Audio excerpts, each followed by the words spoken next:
Welcome to A1 TV Telugu news. ఇవాల్టి bulletin చూద్దాం. హైదరాబాద్ నగరంలో విరాట్ కోహ్లీ అభిమానులు ఆర్సీబీ ఐపీఎల్ విజయాన్ని టపాసులు కాలుస్తూ ఘనంగా జరుపుకున్నారు. విజయానందంతో కోహ్లీ ఫ్యాన్స్ రోడ్డుపైకి వచ్చి జెండాలు పట్టుకుని నినాదాలు చేశారు. నగరంలోని ప్రధాన కూడళ్లలో ఆర్సీబీ జెర్సీలు ధరించి కోహ్లీ పేరుతో కేకులు కట్ చేస్తూ డాన్సులు చేశారు. ప్రత్యేకంగా కోహ్లీకి అంకితం చేస్తూ కేక్ కట్ చేసి వేడుకలు నిర్వహించారు. యువత నుంచి చిన్న పెద్ద వరకు ఎంతో ఉత్సాహంగా పాల్గొన్న ఈ వేడుకలు హైదరాబాద్ వాతావరణాన్ని రంగుల జోడుగా మార్చేశాయి. సోషల్ మీడియాలో కూడా కోహ్లీ అభిమానులు ట్రెండింగ్ చేస్తున్న ఈ విజయోత్సవాలు ఆసక్తికరంగా మారాయి.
ఆర్సీబీ ఐపీఎల్ విజయంలో తర్వాత కింగ్ కోహ్లీ భావోద్వేగానికి లోనయ్యారు. నా యవ్వనాన్ని, నా పతాక స్థాయిని, అనుభవాన్ని ఆర్సీబీకి అంకితం చేశాను. ఈ గెలుపు జట్టుకే కాదు, నాకు వ్యక్తిగతంగా చాలా ప్రత్యేకమైనది. ఇలాంటి రోజు వస్తుందని అసలు ఊహించనే లేదు. చివరికి ఐపీఎల్ కప్ అందుకోవడం నన్ను కన్నీళ్లు పెట్టిస్తోంది. నా ఐపీఎల్ కెరీర్ చివరి రోజు వరకు ఆర్సీబీకి ప్రాతినిధ్యం వహిస్తాను.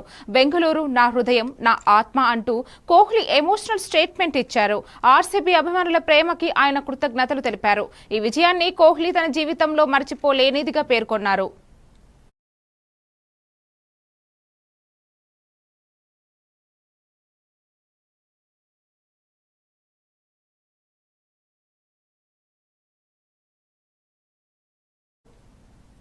తెలంగాణలోని అనేక పట్టణాల్లో పెట్టుబడులకు విస్తృత అవకాశాలు ఉన్నాయని మంత్రి కేటీఆర్ తెలిపారు. విదేశాల్లో ఉన్న వ్యాపారవేత్తలు తెలంగాణలో పరిశీలన చేయాలని సూచించారు. రాష్ట్ర ప్రభుత్వం అద్భుతమైన ఇండస్ట్రియల్ పాలసీలను రూపొందించిందని, కొత్త పెట్టుబడిదారులకు అన్ని విధాల మద్దతు అందిస్తామని స్పష్టం చేశారు. హైదరాబాద్ నుంచి ఆదిలాబాద్ వరకు దూర ప్రాంతాలకు కూడా కేవలం 2 గంటల్లో చేరుకునేలా రవాణా వ్యవస్థ అభివృద్ధి చేస్తున్నామని చెప్పారు. మరోవైపు అమెరికాలో ట్రంప్ తీసుకుంటున్న విధానాల వల్ల భారీగా ఆఫ్ షోరింగ్ జరిగే అవకాశం ఉందని హెచ్చరించారు. అలాంటి పరిస్థితుల్లో భారతదేశంలోని తెలంగాణ, ఆంధ్రప్రదేశ్, చెన్నై, కేరళ వంటి రాష్ట్రాల్లో పెట్టుబడులు పెట్టాలని, మీ కంపెనీలను అక్కడ స్థాపించాలన్నారు. రాష్ట్ర ప్రభుత్వం అన్ని రకాల అనుమతులు, మౌలిక సదుపాయాల్లో పూర్తి సహకారం అందిస్తుందని కేటీఆర్ భరోసా ఇచ్చారు.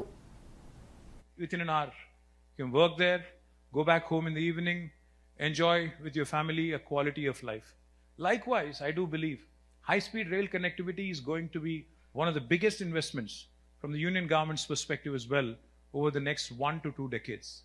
While that happens, please don't, for that to happen, please start building your own story. Please start looking at building your own campuses, your own stories, because investment in infrastructure is something that is imminently going to happen. Whether national government wants it or not, you'll have to invest, because as JFK said very, very popularly, John F. Kennedy had said very, very popularly, and that's a quote I keep recollecting and recalling all the time. America, the United States of America, does not have good highways because it is rich. America is rich because it has invested heavily in having good highways and having great infrastructure. There is no SI over action అంటూ జరుగుతున్న ప్రచారంపై స్పందించిన మంత్రి డోలా శ్రీ బాల వీరాంజనేయ స్వామి వాస్తవాలను వక్రీకరించడం సిగ్గుచేటని అన్నారు. విధి నిర్వహణలో భాగంగా enquiry కోసం ఎస్ఐ ఒక వైసీపీ రౌడీ షీటర్ ఇంటికి వెళ్లారని తెలిపారు. అయితే ఆ రౌడీ షీటర్ కుటుంబ సభ్యులే ఎస్ఐ విధులను అడ్డుకుని ఆయనపై దాడి చేశారని వివరించారు. అయినప్పటికీ వైసీపీ నేతలు అసత్య ప్రచారం చేస్తూ పోలీసులను తప్పు చేసినట్టు చిత్రీకరించడం దారుణమని విమర్శించారు. నిజాయితీగా విధులు నిర్వహిస్తున్న అధికారులపై రాజకీయ ప్రయోజనాల కోసం విమర్శలు చేయడం తగదన్నారు. రాష్ట్రంలో శాంతి భద్రతలు కాపాడుతున్న పోలీసుల మనోబలాన్ని దెబ్బతీసే పనులు చేసే వారిని ప్రజలు గుర్తించాలని మంత్రి డోలా స్పష్టం చేశారు. మన అక్క భార్య అడ్డొచ్చిన వాళ్ళని పక్కకి నెట్టి పక్కకి తప్పించి ముందుకెళ్తే దాని మీద పోలీసులు దాడి చేశారు, సభ్య సమాజం మీద దాడి చేశారని చెప్పి మాట్లాడు సిగ్గుచాడు. ఆ మా కొండలరావు అనేటువంటి వ్యక్తి ఒక రౌడీ షీటర్. సీసీ కెమెరాల్లో ఆ మధ్య జరిగిన దొంగతనాలకు సంబంధించినటువంటి దొంగల్ని పట్టుకునేందుకు ఆ సీసీ కెమెరా ఫుటేజ్ చూడడానికి వస్తాయి. వాళ్ళకి ఆ హక్కు ఉంది పోలీసులకి. చూడటానికి మీకి అడిగితే మీకు ఇవ్వము, ధ్వంసం చేస్తామని పోలీసులతో షెడ్యూల్ కొలాజిన ఎస్ఐతో అసభ్యంగా మాట్లాడినటువంటి వ్యక్తిని ఆ ఇంట్లో పోయి సీసీ కెమెరా తీసుకోవడానికి పోలీసులు వెళ్తే అడ్డొచ్చినటువంటి మహిళని పక్కకి తప్పి ప్రధానమంత్రి నరేంద్ర మోదీపై కాంగ్రెస్ నేత రాహుల్ గాంధీ సంచలన వ్యాఖ్యలు చేశారు. అమెరికా అధ్యక్షుడు ట్రంప్ మోదీకి ఫోన్ చేసి నరేందర్ సరెండర్ అన్నాడని, వెంటనే మోదీ యుద్ధం విరమించుకున్నారని ఎద్దేవా చేశారు. మోదీ చైనా ముందు తల వంచారని తీవ్ర విమర్శలు చేశారు. దేశ భద్రతా అంశంలో ప్రధాని తిరుగుబాటు చేయకుండా వెనక్కి తగ్గారని ఆరోపించారు. గల్వాన్లో జవాన్లు ప్రాణాలు కోల్పోయినప్పుడు మోదీ మౌనం వహించారని గుర్తు చేశారు. దేశాధికారాన్ని కాపాడే ధైర్యం మోదీకి లేదని రాహుల్ విమర్శించారు. చైనా భూభాగాన్ని ఆక్రమించినా స్పందించకపోవడం రాజధర్మానికి విరుద్ధమని వ్యాఖ్యానించారు.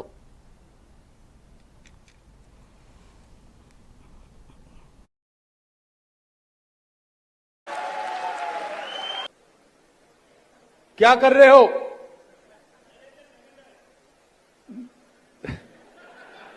नरेंद्र सरेंडर और जी हजूर करके नरेंद्र मोदी जी ने ट्रंप के इशारे का पालन किया. उधर से ट्रंप ने एक इशारा किया, फोन उठाया, कहा मोदी जी क्या कर रहे हो?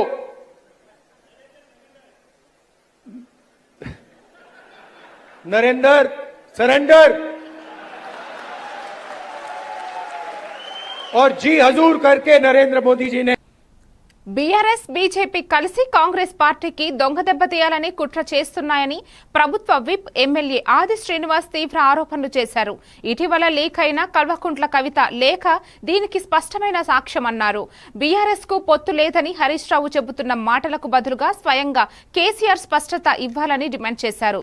బీజేపీ బీఆర్ఎస్ మధ్య పొత్తుకు ఈటల రాజేందర్ మౌన మధ్యవర్తిగా వ్యవహరిస్తున్నారని అనుమానాలు వ్యక్తం చేశారు. పార్టీకి భయంకరమైన నష్టం తెచ్చే దయ్యాలు, కోవట్టులు ఎవరన్నది కవిత బయట పెట్టాలని డిమాండ్ చేశారు.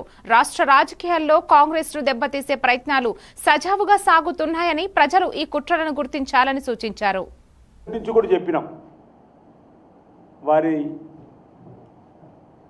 గల్లీలో లొల్లి, ఢిల్లీలో కుస్తీ, రెండు పార్టీలు కూడా కలిసి కాంగ్రెస్ పార్టీ దొంగ దెబ్బ తీయాలని చెప్పని చెప్పన్నటువంటి మా వాదనకు బలం చేకూర్చేలా కవిత గారి లేఖకు వచ్చినటువంటి దానిపైన మీరు ఏ హోదాతోటి పొత్తులుండవని చెప్పిందో కూడా ఈరోజు ప్రజలకు కానీ పార్టీలు ఉన్న వారికి కూడా సమాధానం చెప్పాల్సినటువంటి అవసరం ఉందన్న మాట సందర్భంగా చెప్తూ, మరి హరీష్ రావు గారు ముందుగా కేటీఆర్ను లేదా కేసీఆర్ గారిని అసలు పొత్తులు ఉంటాయా లేదని నాకు చెప్తే బాగుంటుంది తప్ప వీరు మాట్లాడడానికి అసలు కేసీఆర్ హరీష్ రావు గారు ఎవరైనా మాట సందర్భం చెప్తూ, ఈ మధ్యలో మనకు ఈ మధ్యవర్తిగా ఈటల రాజేందర్ గారు వ్యవహారం నడిపిస్తున్నారని చెప్పిన మాట కూడా వస్తున్న సందర్భం.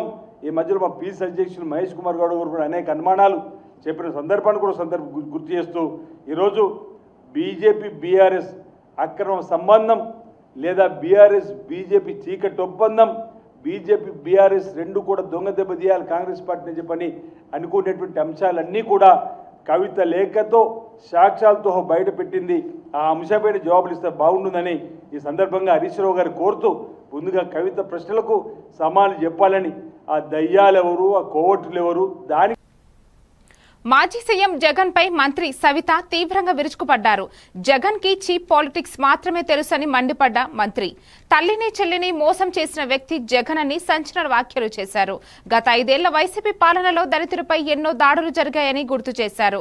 జాన్ విక్టర్ కుటుంబాన్ని పరామర్శించేందుకు వెళ్లిన జగన్ అక్కడ చంద్రబాబుపై విమర్శలు చేయడం ఏంటని ప్రశ్నించారు. దళితుల గురించి నిజంగా కష్టపడే మానసికత ఉన్నవారు వారి బాధల్లో పాలు పంచుకుంటారేమో కానీ రాజకీయ ఆరోపణలు కోసం వేదికలు వాడుకుంటున్నారు. దళితులపై జరిగిన దాడులపై జగన్ ఎందుకు మౌనంగా ఉన్నారని నిలదీశారు. ఇప్పుడు వచ్చిన ప్రేమ చూపు నాటకం తప్పేదేమి కాదని విమర్శించారు. నవీన్ మీద 11 కేసులు, అదేవిధంగా రాకేష్ మీద 8 కేసులు, మరి జాన్ విక్టర్ మీద 9 కేసులు ఉన్నాయి. మరి వాళ్ళు ఏం కులాలతో సంబంధమా జగన్మోహన్ రెడ్డి గారు? ఇది కుల రాజకీయాలు చేయటం, శవ రాజకీయాలు చేయటం మీకే అలవాటు. మరి వీళ్ళు చేసింది ఏంటి? ఒక దళిత కానిస్టేబుల్, అక్కడ కూడా దళిత కానిస్టేబుల్ అనే విషయం మర్చిపోతున్నారు మీరు. దళిత కానిస్టేబుల్ మీదనే వాళ్ళు దాడులు చేశారు. మరి అలాంటి వాళ్ళ దగ్గరికి వెళ్ళి మీరు రాజకీయాలు చేస్తున్నారంటే నిజంగా ఎంత దిగజారిపోయిన రాజకీయాలు చేస్తున్నారు, ఎంత మీ ఉనికి కాపాడుకునే కోసం మీరు రాజకీయాలు చేస్తున్నారో అందరికీ అర్థమైపోయింది. మీరు అక్కడికి వెళ్ళి ఏం మాట్లాడుతున్నారు? చంద్రబాబు నాయుడు గారిని ఈడ్చికొట్టాల. ఖబర్దార్ జగన్మోహన్ రెడ్డి గారు. చంద్రబాబు నాయుడు గారు నీతి నిజాయితీకి ఆయన ఒక నిదర్శనం అన్న విషయం మీకు అర్థమైపోయింది. మీరు ఏదైతే చంద్రబాబు నాయుడు గారి మీద అక్రమ కేసు పెట్టినప్పుడు ప్రపంచమంతా చంద్రబాబు నాయుడు గారు అంటే ఏంటో మీరు ప్రపంచ స్థాయిలో మీకు తెలిసింది. మళ్ళా ఈరోజు చంద్రబాబు నాయుడు గారి గురించి మాట్లాడే అర్హతే మీకు లేదు. మరి అంతేకాకుండా మీరు ఈరోజు దళితుల గురించి మాట్లాడుతున్నారు. మరి దళితులకు ఇస్తున్న సంక్షేమ పథకాలు మీరు ఏ విధంగా రద్దు చేశారో తెలుసు. మరి రాజ్యాంగ నిర్మాత అంబేద్కర్ గారినే మీరు విమర్శించారన్న విషయం మీరు మర్చిపోయారు. అంతేకాకుండా మరి ఎస్సీ సప్లాన్ ఏం చేశారో, మీరు ఏ విధంగా నిధులు మళ్ళీ ఇచ్చారో మీకు తెలీదా? మీరు న్యాయమైన బద్ధమైన కేసుల గురించి మీరు పరామర్శిస్తే బాగుంటుంది. సొంత జిల్లా అన్నమయ్య జిల్లాలో అన్నమయ్య డ్యామ్ కొట్టుకుపోతే కూడా 42 మంది చనిపోతే మీరు పరామర్శించలేదు. మరి మీరు ఈరోజు పరామర్శించి నా దళితులు, నా ఎస్సీలు, నా ఎస్టీలు, నా బీసీలను ఈరోజు తిరుగుతున్నారు. 5 సంవత్సరాల్లో మీరు ఎంతమంది దళితుల్ని పరామర్శించారు, దళితుకి ఏ విధంగా న్యాయం చేశారో చర్చించడానికి సిద్ధమా అని జగన్మోహన్ రెడ్డి గారిని అడుగుతున్నాం. మరి ఈరోజు మీరు దయ్యాలు వేదాలు అన్నిచ్చినట్లుగా మాట్లాడుతుంటే ప్రజలు ఎవ్వరూ మిమ్మల్ని నమ్మే పరిస్థితిలో లేదు. కాంగ్రెస్ అధినేత జగన్మోహన్ రెడ్డిపై మాజీ మంత్రి నక్కా ఆనంద్ బాబు తీవ్ర విమర్శలు చేశారు. ప్రజలపై కోపంతోనే జగన్ రౌడీలకు, గంజాయి బ్యాచ్లకు మద్దతు ఇస్తున్నారని ఆరోపించారు. ప్రతిపక్ష హోదా లేకుండా రాజకీయ భవిష్యత్తు అంధకారంలో పడిపోయిన జగన్ తెలంగాణలో రౌడీలను సమర్థిస్తూ సమాజానికి తప్పుడు సంకేతాలు పంపిస్తున్నారని మండిపడ్డారు. మద్యం కుంభకోణంలో వేల కోట్ల దోపిడీ, సహచరుల జైలు జీవితాలను మరిపించేలా దృష్టి మళ్లించేందుకు ఈ ప్రయోగం చేస్తున్నారని పేర్కొన్నారు. ప్రజలు అన్ని గమనిస్తున్నారని, త్వరలోనే జగన్ కు తగిన బుద్ధి చెప్పే రోజు దరి చేరిందని నక్కా ఆనంద్ బాబు హెచ్చరించారు.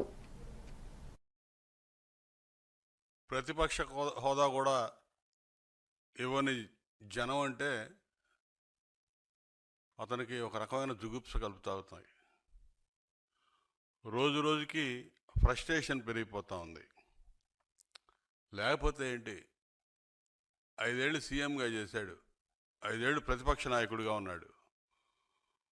ఒక రౌడీ షీటర్లు, స్నేచర్స్, బ్లేడ్ బ్యాచ్లు, గంజాయి బ్యాచ్లు,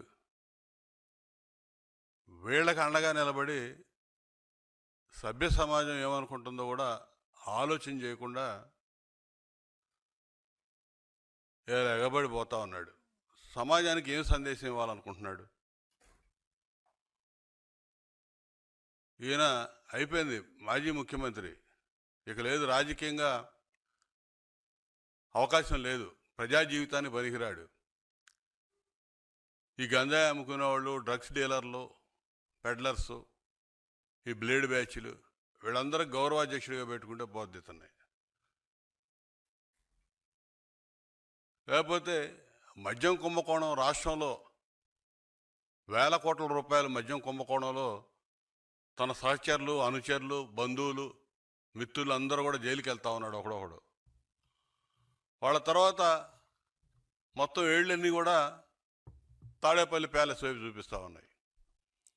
ఈ అంశం పెద్ద చర్చనీయాంశంగా ఉంది రాష్ట్రంలో. ఇటువంటి అంశాల నుంచి పక్కదారి పట్టించడం కోసం ఇలాంటి చౌకబారు పనులు చేస్తూ ఉన్నాడు. లేకపోతే ఒక రౌడీ షీటర్లు పోలీసుల మీద హత్యాయత్నం చేసి వారేదో కొట్టారని చెప్పి నానా యాగి చేసి ఆ తెనాలి వెళ్ళి అక్కడ ఏదో నేరాలు ఘోరాలు జరిగిపోయినట్టుగా మాట్లాడి మాజీ సీఎం కేసీఆర్ రాజ్యాంగాన్ని అతిక్రమించారని టీపీసీసీ అధికార ప్రతినిధి సామ రామ్మోహన్ రెడ్డి ఆరోపించారు. దళిత పిల్లల సంక్షేమ నిధులను దుర్వినియోగం చేశారని మండిపడ్డారు. గత ప్రభుత్వంలో జరిగిన అవకతవకలు, అక్రమాలు సీఏజీ నివేదిక ద్వారా బయటపడ్డాయన్నారు. ప్రజల హక్కులను లంచగొండి పాలనలో కాలరాసిన ప్రభుత్వం అది అని విమర్శించారు. కోట్లాది రూపాయల దళిత సంక్షేమ నిధులను ఇతర అవసరాలకు మళ్లించడమే కాకుండా అక్రమ రీతుల్లో వినియోగించారని ఆరోపించారు. ఈ అవినీతిపై విజిలెన్స్ విచారణ జరిపించాలని డిమాండ్ చేశారు. దళితుల నిధులను వాడిన వారిపై కఠిన చర్యలు తీసుకోవాలని కోరారు. కేసీఆర్ పాలనలో జరిగే దోపిడీకి త్వరలోనే ప్రజలు తగిన జవాబు చెబుతారని స్పష్టం చేశారు. ఆ రాజ్యాంగానికి ఏ రోజు కూడా కట్టుబడకుండా అన్ని రకాలుగా కూడా రాజ్యాంగాన్ని కొల్లబడుస్తూ చట్టాన్ని అతిక్రమిస్తూ ఆయన యొక్క అధికారాన్ని ప్రతి అంశంలో కూడా పిల్లలకి చెందాల్సినటువంటి విషయాలలో నిధులను ఎట్లా దారి మళ్లించారు, ఎట్లా కుట్రాకోణంగా పిల్లలకు సంబంధించినటువంటి నిధులు దోచుకున్నారు. దానికి ఉదాహరణగా మరి కోడింగ్ అనేటటువంటి దాంతో మొదలు పెడతాం. దుకాణం పెద్దగా ఉంది, ఒక 2-3 శాంపుల్కి చెప్తాం, ఎందుకంటే అన్నం అయ్యిందా లేదా అనేటటువంటివి 2 మెతుకులు ఒత్తు చూస్తే తెలిసిపోతుంది. సేమ్ అట్లనే ఈరోజు మేమేదో ఆయన అన్నాడు కాబట్టి మేము అంటున్నామని చెప్పి అందరు అనుకోగల కాదు. ఇది కేంద్రం నుంచి సిఏజీ కాగ్ నివేదికలో వాళ్ళు చేసినటువంటి ఇన్స్పెక్షన్లో వచ్చినటువంటి అవకతవకలని ఈ ప్రభుత్వానికి వివరణ కోరుతూ వాళ్ళు మమ్మల్ని అడిగినటువంటి వ్యవహారాలకి గాను తీరా అన్ని కాగితాలను తిప్పితోడి చూస్తే పుంకాలుగా అవకతవకలు, అక్రమాలు మాత్రమే కనిపిస్తూ ఉన్నాయి. ఖచ్చితమైనటువంటి అవినీతి ఇందులో కనిపిస్తూ ఉంది. వ్యక్తిగతంగా నేను అసలు ఏంటిది దీనికి సంబంధించినటువంటి వ్యవహారం అని చెప్పి తవ్వినా కొద్దిగా దీని లోతు ఇంకెప్పటికి బయటపడుతుందో ఇది మన స్థాయికి తగ్గటువంటిది కాదు. తెనాలిలో జగన్ పర్యటనపై తీవ్ర ఆగ్రహం వ్యక్తం చేసిన డిప్యూటీ స్పీకర్ రఘురామకృష్ణంరాజు ఇది రౌడీలకు మద్దతుగా వెళ్లిన పరామర్శ పర్యటన అంటూ విమర్శలు చేశారు. గంజాయి హత్య ప్రయత్న కేసుల్లో నిందితులుగా ఉన్న జాన్ విక్టర్ గ్యాంగ్ కు జగన్ అండగా నిలవడమే అని ప్రశ్నించారు. ఇటువంటి నేర చరిత్ర కలిగిన వ్యక్తులను పరామర్శించడం దారుణమన్నారు. ఐతానగర్ లో కానిస్టేబుల్ చిరంజీవిపై దాడి చేసిన ఘటన, డాక్టర్ సుధాకర్ పై జరిగిన హింసా చర్యల్లో కూడా జగన్ నిందితులకు మద్దతు తెలిపినట్లు ఆరోపించారు. ప్రజానాయకుడిగా కాకుండా రౌడీలకు రక్షకుడిగా జగన్ వ్యవహరిస్తున్నారని మండిపడ్డారు. ఇదేనా నాయకత్వ విలువలు, ఇదేనా ప్రజల కోసం పనిచేస్తున్నామనే నమ్మకం అంటూ ప్రజలకు ఆలోచించాలంటూ రఘురామ పిలుపునిచ్చారు. పర్యటన ఎందుకు ఆ పర్యటన అంటే మరి అక్కడ రౌడీ షీటర్లుగా బాగా పేరు పొందిన మరి జాన్ విక్టర్ ఒకతను, అతని గ్యాంగ్ 3-4 ఉన్నారు. ఎన్నో కేసులు వాళ్ళ మీద ఉన్నాయి. ఐ థింక్ జగన్మోహన్ రెడ్డి ముఖ్యమంత్రిగా ఉన్నప్పటి నుంచి కూడా ఉన్నాయి వాళ్ళ మీద కేసులు. మరి పోలీస్ స్టేషన్కి ఎన్నోసార్లు వెళ్ళారు, వచ్చారు. గంజాయి బ్యాచ్, చైన్ బ్యాచ్ అని ఎన్నో బిరుదులు ఉన్నాయి. తెనాల్లో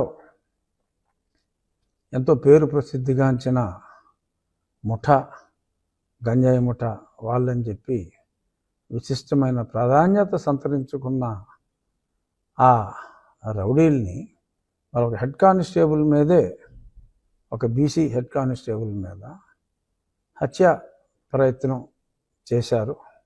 మరి అతని శ్రీమతి కూడా ఎంతో వాపోయింది.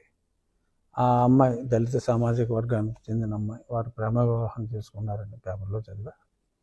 మరి ఒక కానిస్టేబుల్ మీదే హెడ్ కానిస్టేబుల్ మీదే ఈ బ్యాచ్ గంజాయి బ్యాచ్ దురాఘాతం చేస్తే మరి పబ్లిక్లో కూడా ఒక అవేర్నెస్ రావాలి. ఏదో చాటున వాళ్ళని దండించిన అలా అలా జైలుకి వెళ్ళటం రావటం ఒక అలవాటుగా మారిపోయిన ఆ దుండగులకి పబ్లిక్లో ఓకే చట్టపరంగా తప్పే,